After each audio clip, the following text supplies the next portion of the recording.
Hello అందరికీ welcome to my channel it's Harika. So okay, చాలా రోజుల నుంచి అడుగుతున్నారు కదా ఫేజ్ 3 అని చెప్పి. ఫేజ్ 3 గురించి వీడియో చేద్దామని అనుకుంటున్నాను, బట్ అవ్వలేదు. అండ్ లైబ్రరీ టూర్ కూడా నిన్నే షూట్ చేశాను.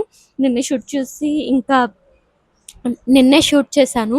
నిన్నే షూట్ చేసి ఇంకా చాలా రోజులు అవుతుంది, ఇంకా వీడియోస్ ఏం పెట్టలేదు అని చెప్పి, చాలా రోజుల నుంచి అడుగుతున్నారని చెప్పి నిన్న పోస్ట్ చేశాను. అండ్ ఫేజ్ 3 గురించి కూడా నాకు ఏ వీడియో చేసినా దాని కింద కామెంట్స్ 1-2 కామెంట్స్ అలా ఉన్నాయి. సో డిలే చేసినందుకు సారీ. ఈ వీడియో ఏంటి అంటే ఫేజ్ 3 గురించి అనమాట. చాలామంది ఫేజ్ 3 రిజల్ట్స్ ఎప్పుడు వస్తాయని అంటున్నారు. ఇన్ఫ్యాక్ట్ చాలా డేస్ కూడా అయిపోయింది ఫేజ్ 3 రిజల్ట్స్ వచ్చి. ఎందుకంటే ఫేజ్ 1 ఫేజ్ 2 రిజల్ట్స్ గ్యాప్ పోల్చుకుంటే ఫేజ్ 3 రిజల్ట్స్ అనేది చాలా ఎక్కువ గ్యాప్ ఉంది. అందుకు అసలు ఫేజ్ 3 రిజల్ట్స్ ఉందా, అసలు ఫేజ్ 3 అనేదే ఉందా, స్పెషల్ కేటగిరీ వాళ్ళ సంగతి ఏంటి, మరి రిజల్ట్ ఒకవేళ ఉంటే ఎప్పుడు వస్తుంది, టైం ఏంటి, డేట్ ఏంటి, లేకపోతే కట్ ఆఫ్స్ అవన్నీ ఈ వీడియోలో మాట్లాడుకుందాం. లేట్ చేయకుండా వీడియోలోకి వెళ్ళిపోదాం. సో మెయిన్గా అందరికి వచ్చిన డౌట్ ఏంటి అంటే ఫేజ్ 3 ఫేజ్ 3 ఉందా లేదా, ఫేజ్ 3 నాకు తెలిసి అందరూ మ్యాక్సిమం ఫేజ్ 3 ఉందా లేదా అన్న డౌటే ఎక్కువ ఉంటుంది. ఓకే, ఆ డౌట్కి ఇప్పుడు క్లారిటీ చేసుకుంటే ఫేజ్ 3 అనేది ఉంటుంది. ఎందుకంటే మనకి ఫేజ్ 2 అయిపోయిన తర్వాత ఫేజ్ 3 వేకెంట్ సీట్, అంటే ఫేజ్ 2 అయిపోయిన తర్వాత నేను ఒక వీడియో చేశాను. ఫేజ్ 2 కౌన్సిలింగ్ అయిపోయిన తర్వాత వేకెంట్ సీట్స్ అనేవి ఎంత ఉన్నాయి, ఇంకా ఎంతమందికి వచ్చే ఛాన్స్ ఉంటుంది, కట్ ఆఫ్స్ అని చెప్పి ఇలా చాలా వీడియోస్ అనేవి పోస్ట్ చేశాను. అండ్ కట్ ఆఫ్స్ అనేది కూడా వీడియో పోస్ట్ చేశాను. ఇంకా ఎవరైనా చూడకపోతే కింద లింక్ డిస్క్రిప్షన్లో ఇస్తాను, వెళ్ళి చూసేయండి. సో ఫేజ్ 3 అనేది ఉందా లేదంటే ఉంటుంది. ఎందుకంటే ఫేజ్ 2లో వేకెంట్ సీట్స్ అనేవి ఎక్కువ ఉన్నాయి. సో ఫేజ్ 2లో వేకెంట్ సీట్స్ అనేవి ఉన్నాయి కాబట్టి ఫేజ్ 3లో అవన్నీ ఫిల్ చేస్తారు. అండ్ ఇప్పుడుతో మీకు ఒక డౌట్ క్లారిటీ వస్తుందని అనుకుంటున్నాను. ఎందుకు అంటే ఫేజ్ 2లో వేకెంట్ సీట్స్ అనేవి లేకపోతే ఫేజ్ 3 ఒక వేకెంట్ సీట్స్ అనేవి ఒక తక్కువ కనుక ఉండుంటే ఫేజ్ 3 ఉంటుందో ఉండదో అనేది ఒక డౌట్ ఉండేది. సో ఫేజ్ 2లో సీట్స్ అనేవి కొంచెం ఎక్కువే మిగిలాయి కాబట్టి ఫేజ్ 3 అనేది ఉంటుంది. ఇప్పుడు ఫేజ్ 3 తో పాటు స్పెషల్ కేటగిరీ లిస్ట్ కూడా ఇస్తారని చెప్పారు కదా. సో ఫేజ్ 3తో పాటు స్పెషల్ కేటగిరీ లిస్ట్ అని ఇస్తారన్నప్పుడు ఇంకా మరి స్పెషల్ కేటగిరీ వాళ్ళకి పరిస్థితి ఏంటి, వాళ్ళకి ఇంకా లిస్ట్ రాలేదు అది అని చాలా మందికి డౌట్ ఉంది స్పెషల్ కేటగిరీ వాళ్ళ గురించి. సో స్పెషల్ కేటగిరీ వాళ్ళకు కూడా ఫేజ్ 3 వాళ్ళతోనే మ్యాక్సిమం రిజల్ట్ అనేది ఇస్తారు. ఎందుకంటే ఇప్పుడు స్పెషల్ కేటగిరీ లిస్ట్ రావడానికి ఎందుకు ఇంత టైం పట్టిందంటే, స్పెషల్ కేటగిరీ అంటే స్పోర్ట్స్, పిహెచ్, ఎన్సిసి ఇవన్నీ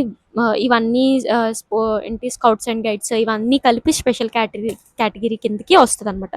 సో ఇవన్నీ కలిపి స్పెషల్ కేటగిరీ కిందకి వస్తుంది కాబట్టి వాళ్ళందరికీ ఓన్లీ ఎడ్యుకేటివ్ వాళ్ళు వెరిఫై చేస్తే సరిపోదు. అందరూ అంటే స్పోర్ట్స్ సర్టిఫికేట్ ఎవరైనా ఉంది అంటే స్పోర్ట్స్కి సంబంధించిన వాళ్ళు కూడా ఆ సర్టిఫికేట్స్ అన్ని వెరిఫై చేయాలి.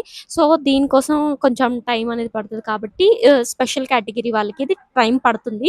అందుకు ఇప్పుడు అర్థమై ఉంటుంది స్పెషల్ కేటగిరీ వాళ్ళకి ఎందుకు టైం పడుతుందని చెప్పి. అందుకు స్పెషల్ కేటగిరీ వాళ్ళకి కొంచెం లేట్ అవుతుంది రిజల్ట్ అనేది వచ్చేసరికి. బట్ ఫేజ్ 3 ఇచ్చినప్పుడు స్పెషల్ కేటగిరీ వాళ్ళది కూడా ఇస్తారు. ఇప్పుడు అసలు యాక్చువల్ రీజన్ ఏంటి, లేట్ చేయడానికి రీజన్ ఏంటి, అసలు ఇస్తారా లేకపోతే చాలామంది ఏంటిది రూమర్స్ స్ప్రెడ్ చేస్తున్నారు, ఈరోజే ఫేజ్ 3 రిజల్ట్, ఈరోజు రేపు ఇది అది అని చెప్పి.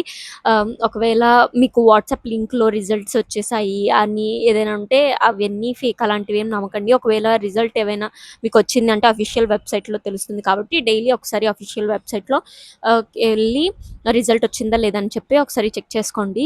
ఇది రిజల్ట్ గురించి. అండ్ ఇప్పుడు రిజల్ట్ ఎందుకు లేట్ అవుతుంది అనేది ఇప్పుడు ఫస్ట్ ఫేజ్ 2 వాళ్ళు జాయిన్ అయిపోయారు కదా. ఫేజ్ 2 వాళ్ళు రిపోర్ట్ చేయాలి క్యాంపస్కి. ఇప్పుడు ఫేజ్ 2 వాళ్ళు రిపోర్ట్ చేశాక అసలు ఎంతమంది రిపోర్ట్ అయ్యారు, ఎంతమంది రిపోర్ట్ కాలేదు, ఇప్పుడు రిపోర్ట్ కాకుండా వాళ్ళు ఇంత ఒక పర్టికులర్ టైం అని ఇస్తారు. ఆ పర్టికులర్ టైంలో రిపోర్ట్ అవ్వకపోతే ఆ సీట్ కూడా క్యాన్సిల్ అయిపోతుంది కదా.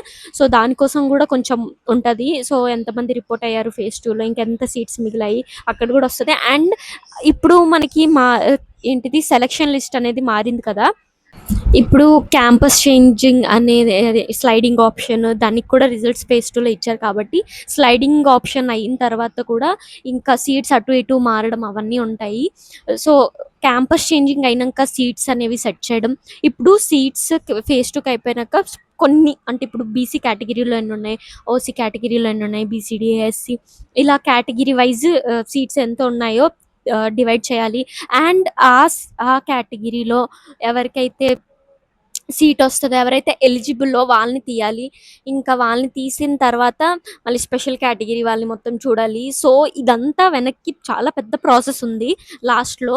ఎందుకంటే ఫేజ్ 3 అంటే ఇంకా ఇన్నిన్ని కొంచెం కొంచెం సీట్స్ ఉంటాయి. ఆ కొంచెం కొంచెం సీట్స్‌లో ఇంతమంది అప్లికేషన్స్ అనేవి పెట్టుంటారు. సో, వాళ్ళలో ఎవరు ఎలిజిబుల్ క్యాస్ట్ వైస్ చూడాలి. క్యాస్ట్ వైస్ అంటే ఇప్పుడు క్యాస్ట్ వైస్ ఈజీ దానిదేముందని అనుకుంటే లేదు. ఇప్పుడు ఓసీ నేను ఆల్రెడీ ఒకటి చెప్పాను. ఓసీ ఒకరు, బీసీ ఒకరు ఉంటే ఓపెన్ కేటగిరీలో సీట్స్ అన్నీ ఫిల్ అయిపోతే, ఒకవేళ బీసీ క్యాస్ట్ వాళ్ళు ఎవరైనా ఉంటే వాళ్ళకి బీసీ కేటగిరీలో సీట్ ఉంటే ఇస్తారు. అదే ఓసీ కేటగిరీ వాళ్ళకి ఓసీ కేటగిరీలో సీట్, ఒకవేళ సీట్స్ అన్నీ ఓపెన్ కేటగిరీలో ఫిల్ అయిపోతే మళ్ళీ వాళ్ళకి సీట్ అనేది రాదు. సో, ఇలా చాలా ఉంటాయి కాబట్టి దీనివల్ల కూడా సీట్ అదే రావడం అనేది లేట్ అవుతుంది. అండ్ ఇప్పుడు ఒకవేళ అదే ఫేజ్ 3 ఉంటే ఎప్పుడొస్తది టైమ్ ఇలా ఉంటది. డేట్, టైమ్ అవన్నీ ఉన్నాయి కాబట్టి ఒకవేళ అదే ఫేజ్ 3 ఒకవేళ రిజల్ట్స్ ఈ లోపే మాక్సిమం ఇచ్చేస్తారు. నాకు తెలిసి ఈ మంత్ ఎండ్ లోపు లేకపోతే ఒక 2 డేస్ తర్వాత ఇలా ఇస్తానని అంటున్నారు. ఇది జస్ట్ ప్రిడిక్షన్. ఎందుకంటే ప్రీవియస్ డేటా బట్టి చూసి జస్ట్ ప్రిడిక్ట్ చేసిన డేట్స్ మాత్రమే. సో, ఇప్పుడు ఇవ్వకపోతే దీనికోసం మళ్ళీ పానిక్ అవ్వద్దు. నెక్స్ట్ ఇంకా ఒకవేళ ఈ మంత్ ఎండ్‌లోకి రాకపోతే ఇంకా వెయిట్ చేయడం అనేది చేయడం తప్ప ఇంకేం లేదు. సో, ఇప్పుడేంటి అంటే చాలామంది నేను ముందే చెప్తూ వచ్చాను. వేరే బయట కాలేజెస్‌లో జాయిన్ అవ్వండి అని చెప్పి. ఇప్పటికి చాలా లేట్ అయిపోయింది. ఇంకా ఎవరైనా వెయిట్ చేస్తుంటే ప్లీజ్ ఆల్రెడీ కాలేజ్ జాయిన్ అవ్వి వెయిట్ చేయండి. ముందు నుంచి అదే చెప్తున్నాను. ఎందుకనంటే ఇది ఎప్పుడొస్తదో తెలీదు. ఒకవేళ మీకు సీట్ రాకపోతే మీరంతా సిలబస్ లాగ్‌లో ఉంటారు. సో, ఇప్పుడు ఈలోపు ఇంకెవరైనా జాయిన్ అవ్వకపోతే కాలేజ్ జాయిన్ అవ్వండి. నాకు తెలిసి అందరూ జాయిన్ అయ్యే ఉంటారనుకుంటా. ఇంక దేని మీద వీడియో చేయాలో కామెంట్ చేసి చెప్పండి. అండ్ ఒకవేళ రిజల్ట్స్ గనుక ఇస్తే నేను ఇచ్చిన రోజు నేను అప్డేట్ చేస్తాను. అండ్ రిజల్ట్స్ వచ్చాక కూడా కామెంట్ చేయండి. అండ్ ఇంకా దేని మీద వీడియో చేయాలో కామెంట్ చేసి చెప్పండి. లైక్, షేర్ అండ్ సబ్స్క్రైబ్ చేయడం కూడా మర్చిపోవద్దు.